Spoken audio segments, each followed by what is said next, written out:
那为什么当时我会决定说要去当律师？我想要将施害者绳之以法。应该是大概我7、8岁的时候呢，印象中是第一次发生，到底是不是第一次发生，其实我不知道。然后施害者他就压在我的身上，他就一直亲我的脖子，他的下体一直磨蹭我的下体，因为我爸爸当时很凶。他当时就是很凶的，一直打着施害者，然后就很凶又很急的问我说发生了什么事情。其实我也被我爸爸的反应吓坏了。如果也是说在校园的话，可能老师就是要意识到说，其实因为他们身为老师他们其实有 mandatory obligations 去 report 的。其实很多人有这样子的一个迷思，就是说好像未成年的话犯了错，可是也就是可以逍遥法外。其实不是的。可是有些人就以为说反正小孩子他是不会留案底的。不是的他是不会有 criminal record， 可是他还是会有一个记录在案。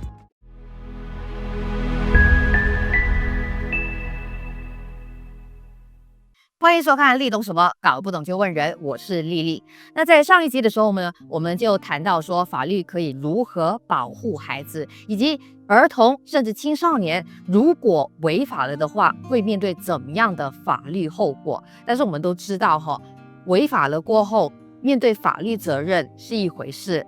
儿童孩子在受了创伤过后，面对的伤害是那一刻短暂的时候，但是接下来的疗愈的路还很长。所以今天呢，我们继续会有上一集的陈金玉律师。那这一次呢，他不只是法律人，他也是以一位走过创伤的家内性侵的幸存者来跟我们分享一下他的疗愈之路。欢迎金玉。是，大家好。这集我就想知道说，伤害之后，其实我们可以怎么样陪孩子走下去？当然我知道说你不能够代表所有的受害者表达他们的整个感受、整个过程，但是以你个人的经历来说的话呢，你希望当时候事情发生了，理想来讲应该要有一个怎么样的过程？我常常在想，就说有些时候因为可能这件事情发生在家里头所以它就有点像，就是你在妈妈家里头有一头大象，可是没有人会去提起这件事情，所以家里人他们从来就不会来问我说是我怎么样了。甚至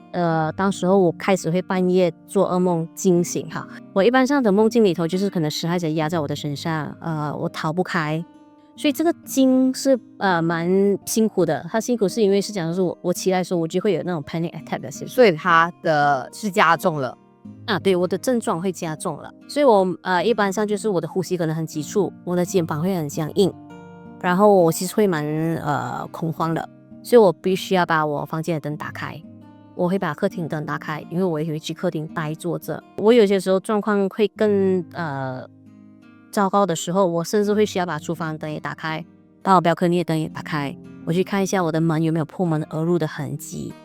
我一般上是没有办法再睡回去的可是我觉得说可能因为自己有一丁点的就是一些很基本的创伤知识或者说辅导知识也好，所以我知道说我一定要 back to present and now， 所以我就可能会拍一下我自己，然后后来的时候就是说可能我会看一下说周围有什么东西，然后我就会念出来。什么叫念出来？就是我打个比方，我看到桌子上有 toilet paper 有书本，我去数一数我地上的妆有多少，其实我只是要 back to present and now 罢了，最小小的技巧我一定要回到来。可是我发现到说当我有这样子的状况的时候，我跟我其他家人说的时候他只会告诉我说好了，你要去做什么你就去做，那之后他从来就不会问我说就是我的状况是如何的。你要去做什么的时候就做，他的意思是什么？我如果要去见therapist， 我如果要去见，当时我想要去见 EMDR therapist， 所以他就会跟我说好了，你要去你就去。那可是之后他从来就不会问我说你的状况怎么样啦，对你有没有比较好啊？那你见到了之后有没有疗愈啊？等等之类，所以从来都没有的。然后从10多岁再到30多岁，你是说这一些年来，这都是一头大家不愿意提起的大象？对你受害者来说，你会觉得说你希望他们提起，还是不就这样子就好了？我个人其实蛮期待说就是我们可以有一个讨论的空间的，可是很遗憾就是家里头没有这样子的氛围去讨论。也回到来就是甚至我的爸爸他以前会要求我就是说去吃团圆饭，对，可是我去吃团圆饭后我就一定会碰到施害者，所以其实当时我不去的时候，其实家里的氛围闹得很不愉快，闹得很不愉快的一个状况，我有些时候会觉得说是不是我好像就是真的是拆散了整个家，是不是我让整个团圆的气氛没有那么的愉快？我其实里头会有这样子的自责感。可是我又很想要尊重我自己的心里的感受，就是我真的不想再见到施害者。我也觉得说我见了他吃了那顿饭，整个氛围也不会很愉快。所以到后来的时候，那几年的时候我就真的是不去到一个状况，就是到后来是他们也习惯了，他们就觉得说就是他就不问我就对了。所以其实除夕夜的话，我其实是缺席的那一脚，我永远都是那缺席的那一脚。那你觉得事情发生了，如果受害者听到要安慰他人的人说，事情已经过了那么多年，让它过去吧，想开一点吧，你会有这样子的感受？这样的话，以前我会对于这样子的话，我其实会生气，所以就好像别人会跟我讲说是，哎呀，其实金玉他都没有真正插入嘛，他就是摸你一下罢了。别人还会跟我讲什么，就是好了，你能原谅他是最好，你不能原谅他也 OK 的。以前会生气，会觉得说什么叫做碰一下罢了。以前会觉得说就是什么叫做可以原谅是最好，不能原谅也 OK。所以我在你眼里永远就不是最好，因为我没有办法原谅施害者，我也不决定原谅他。所以我就会觉得说是不是？所以你们都会这样子看我。可是随着自己就是说这几年这样子下来，也包括了自己去念了性学所，我会发现到说，其实有些时候他们可能只是第一，他们可能不懂这样子回应。那第二，他们可能以为说他们淡化了这件事情了之后，我的伤痛可以被淡化。我想当我可以看到他们背后的善意了之后，我会觉得说好，就是我其实不需要生气，他们对我可以画我自己的界限，就是他们可以说他们的话，他们可以想要淡化这一切的伤痛，可是我为我的疗愈负责。我自己要怎么想，我自己顾。对，是的，我自己来讲是想我自己负责，也代表着我尊重我自己的生命。我的生命的这个创伤到底是多严重，还是我到底需要做什么？我决定。你自己本身也是旁听律师嘛，在这一些案件上面，你会对受害的小孩的家长给一些怎样的劝告，或者是你觉得他们可以怎么样做，可以让受害的孩子容易的度过这个时期呢？好，我通常都会跟他们说，就是如果真的是可以做一些什么的话，我其实个人的期待，就是讲的是，请你不要撤案。我知道整件司法的程序可能会蛮吃力的，可是我会期待说，请不要去撤案，因为对我的生命经验告诉我说，不报警是一个人生的遗憾。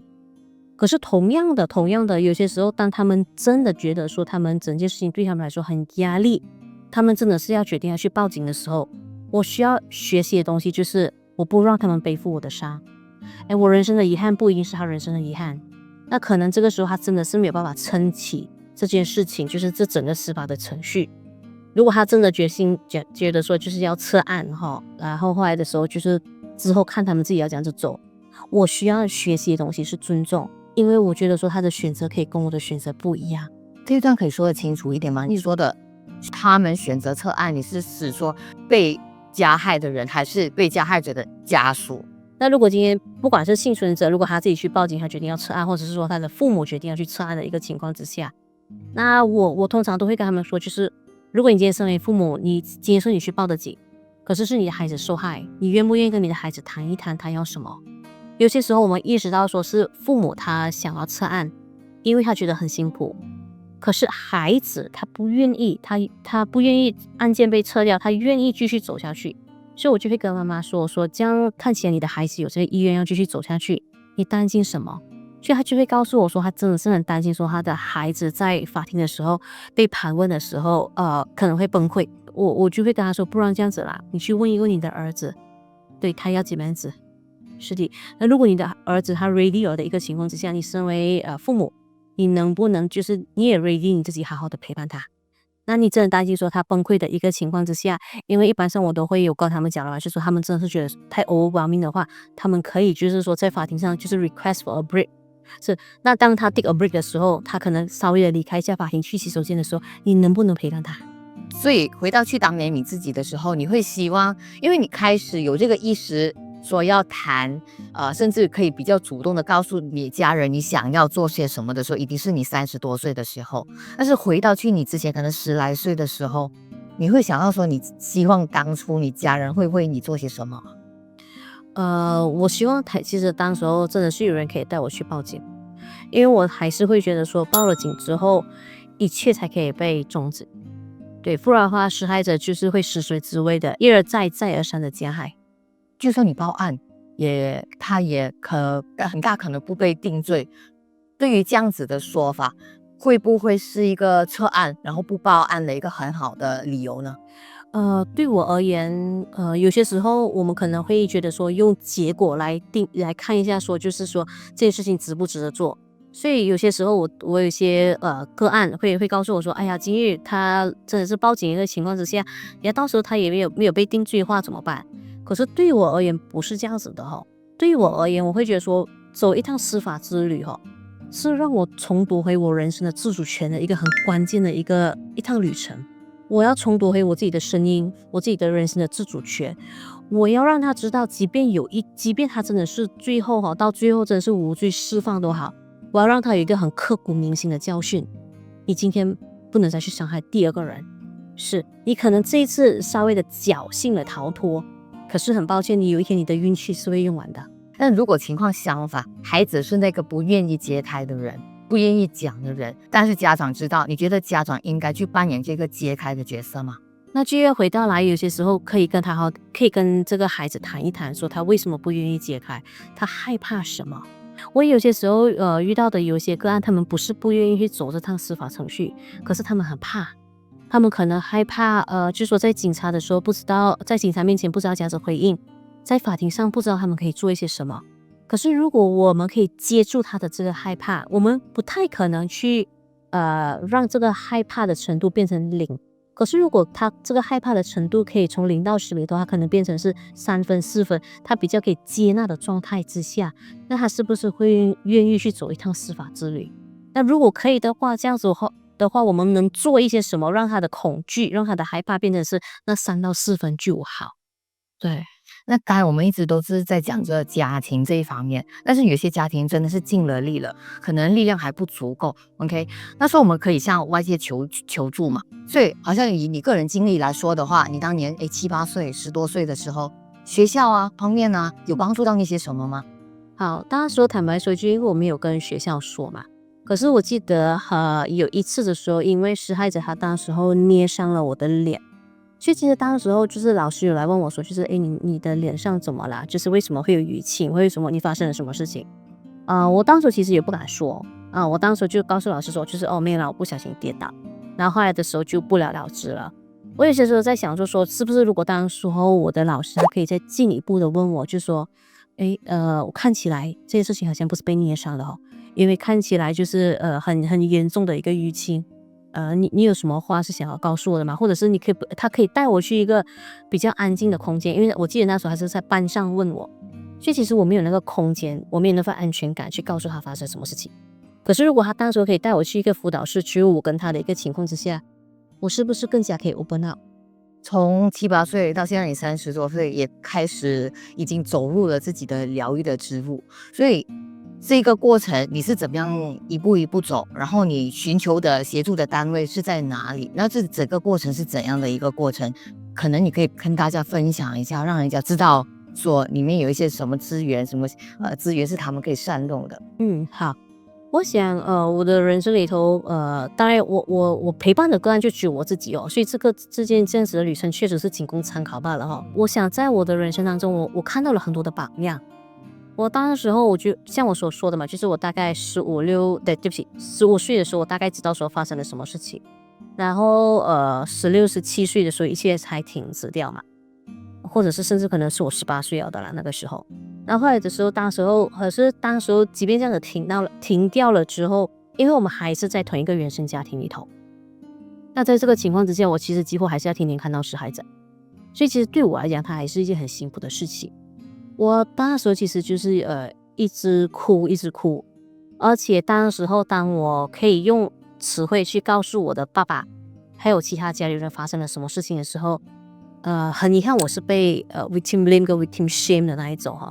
所以就是很像我的爸爸会跟我讲说他其实不是跟我讲，他就喊我，他就喊我说，你说了出去之后你就没有人要。其他家人就会跟我讲说就是因为你自己笨因为你当时候这么你会跟他在同一个房间里头，那男孩子发泄他们的性欲在女孩子身上是很正常不过的事情。你要怪罪怪你自己笨然后当时你千万不要去报警。是，然后现在你讲这样多做嘛？你现在去报警的话，他反而来告你诽谤等等之类的状况。所以其实这些话其实没有让我很好过。然后当时其实有一段期间是一直哭的。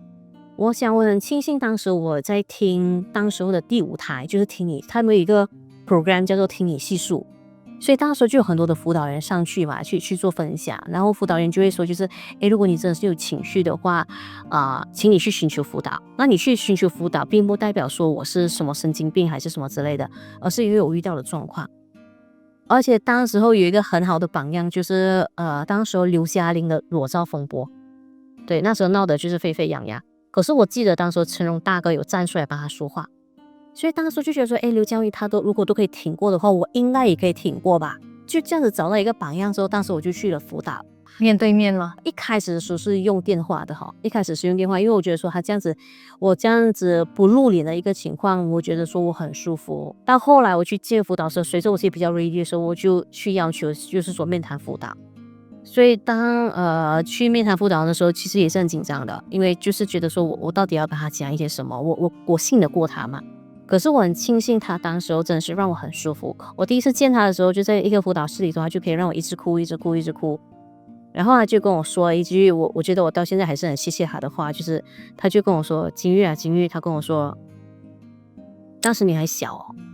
所以其实不是你的错，是父母的疏忽，所以是真的不是你的错。我很谢谢他那句话让我就是活到今天。如果他当时没有跟我说这句话的话，我觉得我很大可能会想要去结束掉一切的痛苦，因为当时真的是很痛苦的一件事情，所以就真的是很谢谢他。所以也回到来，当我在陪伴着我的幸存者的时候，我也学会告诉他们说这句话，就是不管当时候你面对这几样的指责，其实真的不是你的错，你可能是被施害者就是诱骗的。因为有些时候可能施害者会诱骗他们说，就是我是在帮你做身体检查，所以麻烦你把你的裤子跟底裤脱下来给我。或者是说有些时候是男施害者跟男幸存者，他可能就会跟这个幸存者说，就是反正大家都是男生嘛，男生的话就是做这些事情是很正常的，所以他们就会指责这里说，就是为什么我会这样子被骗，可是不是你错。然后其实我也很好奇，被害者的家人呢，觉得你父母其实也需要去寻求辅导之类的。好，当然如果他们有那个意愿的话，或许我觉得说是一件好事。或许如果他们去寻求辅导的一个状况之下，他们也知道说要这样子接得住我。可是可能我不知道说他们是没有那个意愿还是没有那个意识，因为不是每个人都有这个意识，说就是说他们有了状况，他们去接受辅导的。但目前为止里头，就是你要说的是一个家庭的限制也好，什么样都好，目前为止我们家庭里头是就像我刚才所说的，就是家里有一条大象，可是没有人愿意谈。在我的人生经验里头，我会觉得说出来对我来讲是疗愈的，可是不是每个人的